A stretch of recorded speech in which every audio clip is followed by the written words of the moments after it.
What's up, friend? David Glenn here from the Mix Academy. If you're watching this video, it means you took me up on my headphone mixing guide, and I wanted to create this video to kind of complement the guide, show you some real-world examples, and really show off the most valuable technique in the entire guide is my referencing trick. But there's more to just clicking back and forth like you may have seen on the internet between your reference and another. There's a couple things you got to do to set it up, and I want to do that for you in this video. So first things first, shout out to the band Almost Blonde. I'm mixing their song Limbo, and to give you a quick listen to that while we talk about our first step. And if we look at the guide, I think it's page 16, the referencing trick. We're going to be talking about this in this video. Inspired by Dave Pensato, you can read about that. Choose good reference tracks. Goes without saying, right? But so many people will tell you, hey, if you're mixing a pop song, go pull a hip hop song or a rock song and reference that. There could be some truth to that because a lot of these songs end up in Apple and Spotify playlists, and you want to make sure you're competitive across the music world. But when you're getting into the technical and the frequency ranges of the kick and the sibilants and things like that, it can be important to make sure that you have good references that are on par with each other. And so if you have a male vocalist, go find you a reference that has a male vocalist in the similar range. You can really get into it and get songs that are in similar keys. That could be huge. You don't want to have a reference track where the bass is super deep, but your bass is up the neck. Next to choosing good references is level matching and loudness processing. This is huge. So we're going to take a look at my loudness chain. I'm going to show you how so many of my students send me mixes where they're not using any sort of loudness processing, no limiter, no nothing. And I don't want you to just slap a final limiter on. I'm going to show you exactly what I do. Go mimic it, steal it, do what you need to do. But it's important that when you reference industry releases, they've been mastered. You want yours to be at least in the ballpark of that mastering so that you can compare what we're going to get to when we show off the EQ trick here with the referencing technique. So first things first, I love the virtual mix bus. Slate Digital, they make some incredible tools, and this is no exception. This thing, you can drive it hard, and it's kind of the old bending of the console, right? You hear people talk about bending the SSL. This is what they're talking about, hitting the preamps hard and getting you some love from the saturation that comes from it. Now, I've got a mix here. We're going to do some damage with this song. It's loud. I'm going to play it in a second, but I'm going to show you where I have it right now is backed off. We're going to drive it, and I'm going to show you the difference between the two. Let's take a look.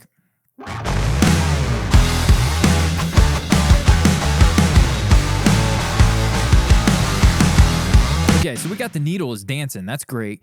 I want that needle pegged. Check out the difference of what happens. I'm going to drive the input and back off the output and listen to the glue, just everything comes together.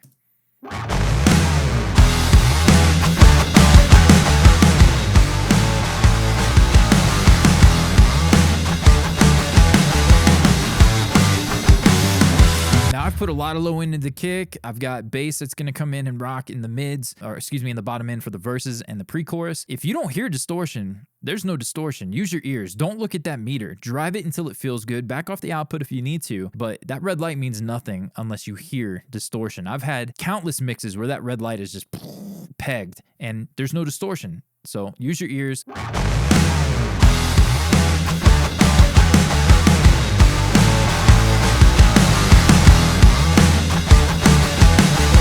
I'm happy with that. We got it moving pretty good. The chorus comes in, the vocals are massive, and it really pegs it.Moving on, we're going to take a look at the next loudness technique, and it's parallel compression. You've heard it for your drums. You've heard it for vocals. Why not the two bus? And so we're going to come over here. I have it set up to where my stereo bus is mix A. I route that into mix B. It's a duplicate. It's the same exact sound that's coming out of mix A, except here, I'm going to mute mix A, unmute B, and we're going to set up a series of compressors. In this case, for example's sake, we're moving quick. I'm just going to show you the same compressor set 3 different ways to achieve a very compressed sound, but we blend it for that extra oomph in the overall mix. So here we go. The first compressor, we're going with a slow attack. I'm going to go with a lower ratio, 2 or 2.5 even, and I'm going to use the high pass filter so that the low end doesn't overwhelm the compressor. Here we go. We're going to go for 3, 4, 5 dB of compression just to what sounds good.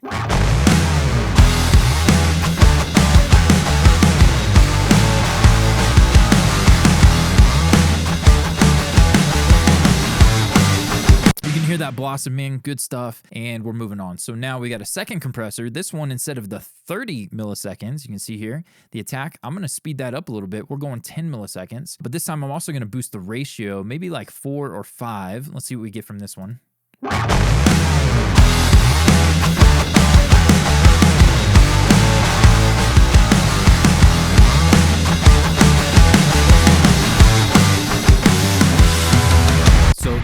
Got a little bit of a pumping vibe, but it's pleasing to the ear. In parallel, it'll be pleasing to the ear. Right now, it's overwhelming, but here's the thing.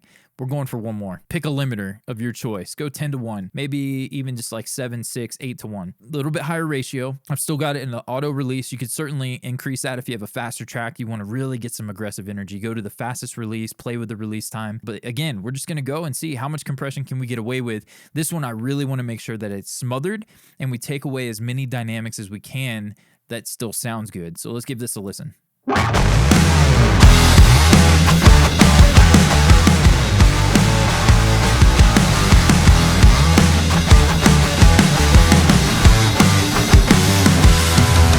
Okay, I'm doing this quick, but for example's sake, there you go. You could throw on your favorite limiter, FabFilter Pro L2, your L2 from Waves, whatever you want to use. Now we're going to drop that volume all the way down. We have something that's decent, right? Sounds decent for a quick example. We're going to hit play, and we're going to blend this in parallel.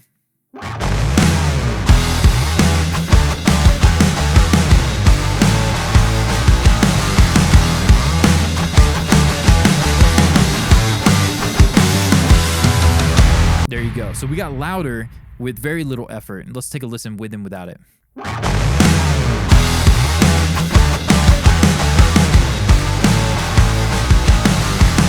Energy dies down a little bit. So if you're wanting to get that loudness processing happening, the VMR, virtual mix bus, Waves NLS, pick a console emulation, and then parallel compression, blend it in. Now, it doesn't mean if you send it off to mastering that you have to keep it. I do usually keep my parallel compression. I will only turn off the clipping and the limiting and send it off for mastering. It's important to know how to do this. But then the next step, clipping into limiting. Those are my exact settings. Kazrog has a free version. I think it's the exact setup that I use on the paid version. I just drive the input anywhere from 2 to 3 dB, depending upon how loud I'm trying to go. We'll push it hotter here. We'll go clipping 2.5 dB into a limiter that's barely doing anything. It might be tickling.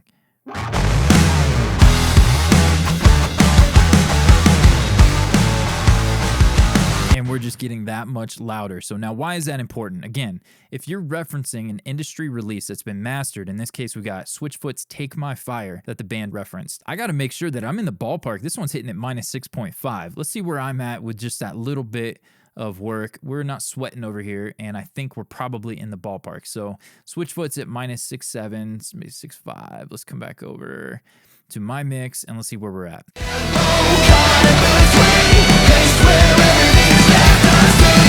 I'm in -5. Come on, guys. That's ridiculous. So let's back off the clip. Let's go to here. Let's pull back our parallel compression back down to...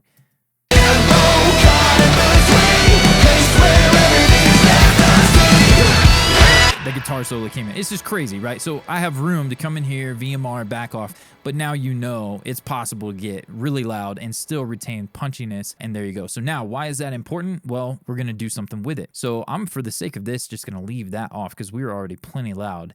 We're gonna come in here with the Pro Q3, and now that we have apples to apples with our reference track, I'm going to come in with a high cut filter, and I'm going to go super steep on the slope. Not that steep, but 72, 96 dB per octave. We're going down to 30, 40 hertz, and we're going to click back and forth between the high point of the reference track. We're going to set up our loop for the high point, and we're going to check out the reference at 30 hertz. Little tiny bit of low end rumble. Let's keep going. There's the kick. Now let's come over and we're going to click over to my track. Plenty of kick. They're apples to apples, and I'm in the ballpark. So I know my kick drum, their kick drum, we're doing well. So we're going to open this up. We're going to move to 70 hertz, 100 hertz.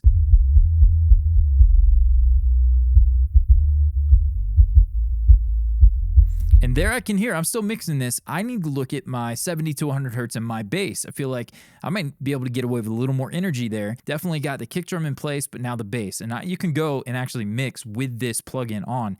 If you don't have adapter, no sweat. Just pull in a reference track into your session, route it to the end of your mix bus, away from your clipping and limiting. Maybe you plop that up here. Then you get this EQ after your reference track, and you'll be able to go back and forth and do the same exact thing.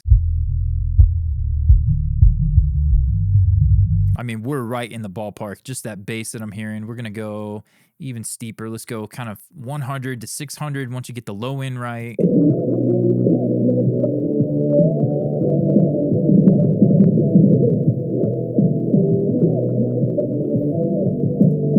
shoot, we're right in the ballpark with the mids. Now, someone may say, hey, go out and get you a mix cube, go out and get you NS10s. That's fine. If you want to mix on those, that's great. But this is that concept on steroids. You can really hone in. It's like a magnifying glass on your low end, on your mid range, on your top end. This technique, once you're done with that, man, don't stop there. Look at your upper mids, look at your top end, compare for sibilance in the reference track. And you've just got a magnifying glass on the different frequency ranges for that to be able to help you. So in a nutshell, this is the referencing technique. Definitely choose good references, loudness processing, and then taking a magnifying glass with EQ to compare to yours and the reference. So hey, if you want to step it up even more, I want to see you actually put this to use. So drop me a comment down below. Tell me I commit to using the referencing trick. And then I want you to go use it, actually do it. Then come back to me and tell me in the same comment, did you like it? Did it work for you? What are some of the wins that you had with it? Would love to hear from you. And then if you haven't already, like, subscribe, definitely in the right place if you want to learn how to mix on headphones. And then the other big thing I can help you with is taking those average and poor recordings that almost all of us have to deal with. If your name's not CLA, Andrew Sheps, etc., you're going to have to deal with some crap tracks and be able to turn something out for them, for your client or your side hustle, whatever you're working on. And I'm here to help you do that. So definitely like, subscribe. And then I've got full programs dedicated to taking this. Every mix is different. Every vocalist is different. I got an article that talks about vocals are like snowflakes. Every single singer, mic, room is going to be different. You're going to have different variables. Definitely check out, link in the description to see my full programs where we're going to look at each genre. I'm going to show you how I'm mixing individual songs and all the different techniques and how they come together. Then we're going to do it in the program. You're going to submit your mix to me. I'm going to do a full in-depth mix critique. We're going to look at exactly where your weaknesses are. I'm going to help you improve those, turn them into strengths, and then we're going to build your portfolio for your side gig or full-time audio career. So definitely check that out. Links in the description, and I'll see you in the next video.